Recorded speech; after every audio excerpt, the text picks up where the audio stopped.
I was in my garage on a beautiful Saturday morning working on a vintage 1960s stereo system when I noticed a thick, black cable stretching across my floor.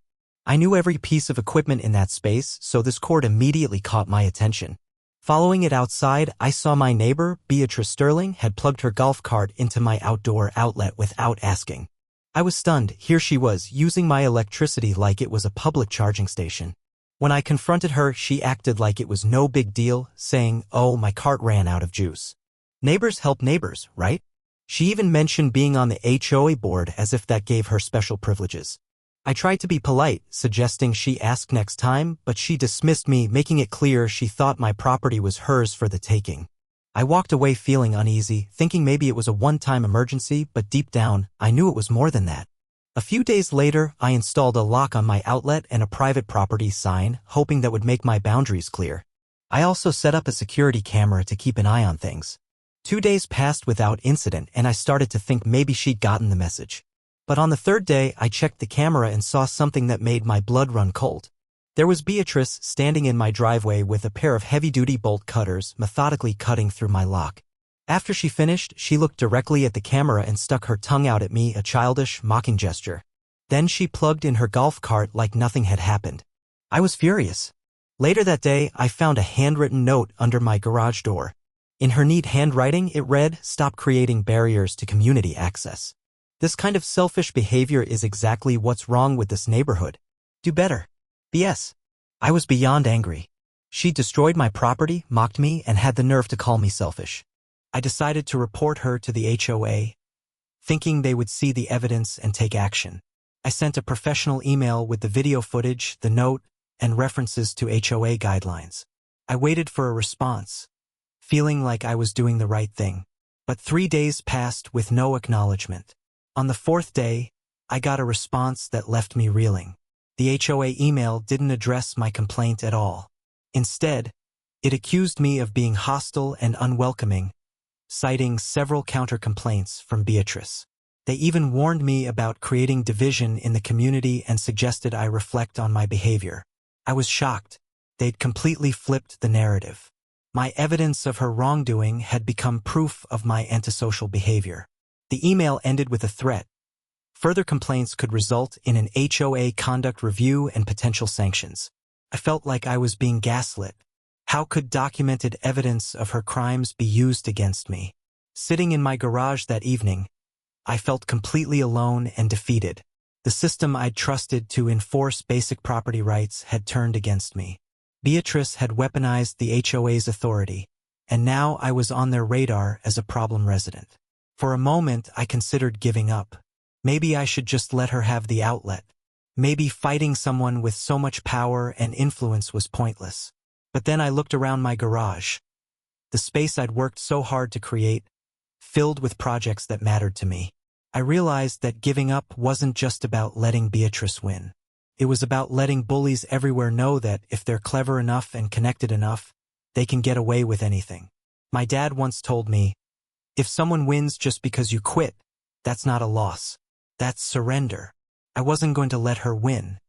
Instead of giving up, I decided to fight back creatively. I started reading every piece of HOA documentation I could find, bylaws, meeting minutes, financial reports, everything. Most of it was boring, but I noticed a pattern. Beatrice used the rules when it was convenient for her but ignored them when they didn't suit her. Then I found something interesting in the electrical safety section, a clause about mandatory power cycling for safety inspections.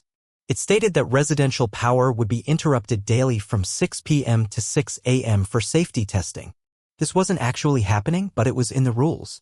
I smiled. If Beatrice loved rules so much, maybe it was time to show her what perfect rule adherence looked like. The next few days, I prepared. I bought a digital stopwatch, some heavy-duty extension cords, and a notebook for documentation. I practiced my routine until it was perfect. Plug in the cart, count down from 5 to 1, unplug. At exactly 6 p.m. and 6 a.m. every day, I performed my 5-second routine. Beatrice was furious. She confronted me the first day, demanding to know what I was doing. I smiled and said, "Power is getting cut off in 30 seconds.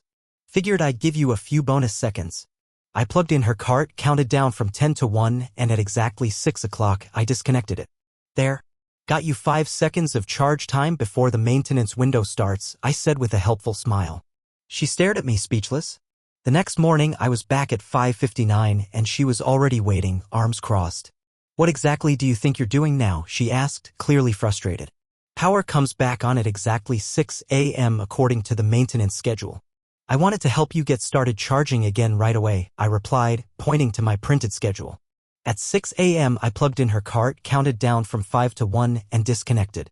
By day 3, she was starting to realize this wasn't a one-time thing. I was there every morning and every evening, precisely on schedule, with my stopwatch and extension cord. This is ridiculous, she shouted one evening.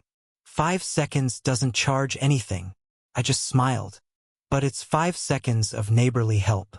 Isn't that what community spirit is about? Other neighbors started noticing my routine.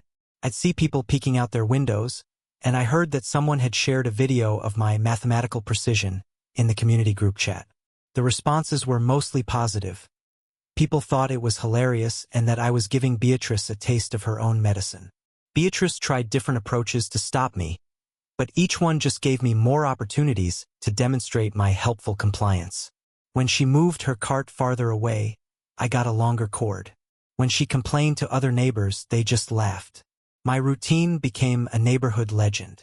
On day 7, as I performed my morning countdown, I noticed something different in Beatrice's eyes. The smug confidence was gone, replaced by desperation. I had the feeling this was either my greatest victory or about to become my biggest mistake. By day 8, she ambushed me with a formal complaint, announcing she'd called an emergency HOA meeting. Tonight, 7 p.m., this harassment ends now, she said, shoving a document into my hands. The complaint listed charges like sustained harassment and abuse of electrical systems for intimidation purposes. She threatened that the board would vote to have me cited for disturbing community peace. That evening, the community room was packed. Beatrice sat at the board table, looking confident, ready to have me censured. She presented her case dramatically, painting me as an unhinged individual who'd turned a simple disagreement into a daily public humiliation. But when it was my turn to speak, I walked to the front with my laptop. I started with the security footage of her cutting my lock and mocking me on camera. Then I presented the financial evidence I'd gathered, bank records showing she'd been using HOA funds for personal golf cart repairs and upgrades. The room fell silent. The evidence was undeniable. While my 5-second timer might have been petty, her embezzlement was criminal. The board's vote was swift and decisive. Beatrice was removed from the HOA immediately, fined, and banned from community amenities. She was also required to provide a formal apology to all residents. As the vote was announced, she sat in stunned silence, gathering her papers with shaking hands. The woman who'd ruled the neighborhood for over a decade through intimidation and manipulation had been brought down by her own greed and my ridiculous timer routine. After the meeting, several neighbors approached me with stories I'd never heard before. It turned out Beatrice had been bullying people for years, threatening citations for minor violations, demanding cash payments, and using her HOA authority to settle personal grudges. My 5-second timer had given other victims the courage to speak up. The next morning, I woke up to something I hadn't experienced in weeks: complete silence. No need to set my alarm for 5:59 a.m. No stopwatch to calibrate. For the first time in a long time, I could just have my coffee in my garage without any elaborate routines. It felt weird, like I'd been training for a marathon and suddenly didn't need to run anymore. The transformation in our neighborhood was immediate. With Beatrice gone, the new HOA board actually functioned like a normal community organization. Financial transparency became standard and neighbors started talking to each other instead of filing complaints. Mrs. Cooper thanked me for liberating the neighborhood from 10 years of walking on eggshells. Bob finally felt safe putting up his holiday decorations. Sarah let her kids play in the front yard again. Even Mrs. Doyle, who'd been fined $50 for using the wrong mulch color, said my timer gave her closure. I saw Beatrice occasionally during my morning walks.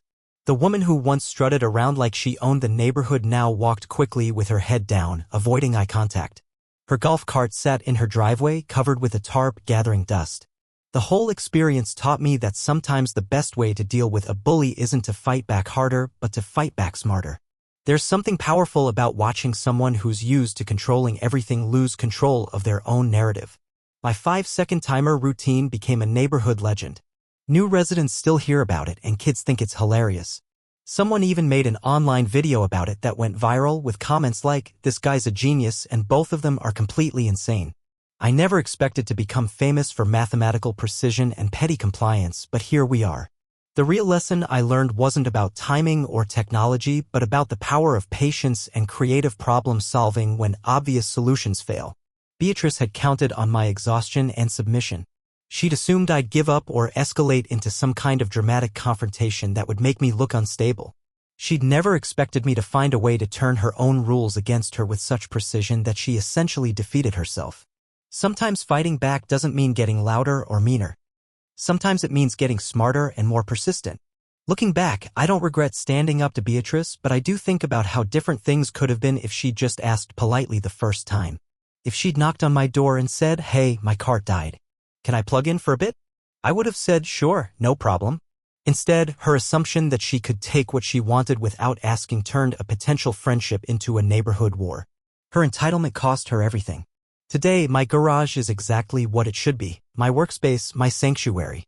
The tools hum quietly, the projects proceed at their own pace, and no uninvited golf carts drain my electricity without permission. I keep that old stopwatch on my workbench as a reminder, not of victory over a difficult neighbor, but of the power of creative persistence when you refuse to give up in the face of systematic bullying. Sometimes the best revenge isn't revenge at all. It's just being absolutely, mathematically, annoyingly right. The truth is, bullies like Beatrice count on your exhaustion and your willingness to eventually give up because fighting back seems harder than just accepting their behavior. They count on you being reasonable when they refuse to be reasonable themselves. They never expect you to get creative and find the one approach they can't defend against because it uses their own logic and their own systems against them with flawless precision. And when someone finally does exactly that, when someone fights back with patience instead of anger, with mathematics instead of emotion, with creative compliance instead of dramatic confrontation, they discover that their whole strategy falls apart pretty quickly. That's the story of how a Karen tried to steal my electricity and how a 5-second timer taught both of us something important about power, the kind you plug into the wall and the kind you earn through persistence, creativity, and the absolute refusal to let bullies win just because they're louder or more connected than you are. Sometimes justice doesn't roar. It ticks, 5 seconds at a time.